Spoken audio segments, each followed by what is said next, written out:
और अल्लाह ने फरमाया है कि दो दो माबूद न बनाओ, माबूद तो वही एक है, स्वय बंदो मुझी से डरते रहो। और जो कुछ आसमानों में और जो कुछ जमीन में है सब उसी का है और उसी की इबादत लाजिम है, तो तुम अल्लाह के सिवा औरों से क्यों डरते हो? और जो नेमतें तुमको मुयस्सर हैं सब अल्लाह की तरफ से हैं। फिर जब तुमको कोई तकलीफ पहुंचती है तो उसी के आगे फरियाद करते हो।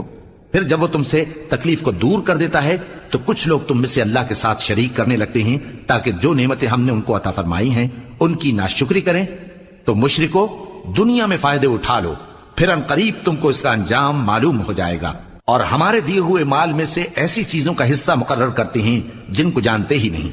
काफिरो, अल्लाह की कसम कि जो तुम झूठ बांधा करते हो उसकी तुमसे जरूर पुरसिश होगी। और ये लोग अल्लाह के लिए तो बेटियां तजवीज करते हैं, वो पाक है, और अपने लिए बेटे जो मरगूब दिल पसंद हैं। और जब उनमें से किसी को बेटी के पैदा होने की खबर मिलती है तो उसका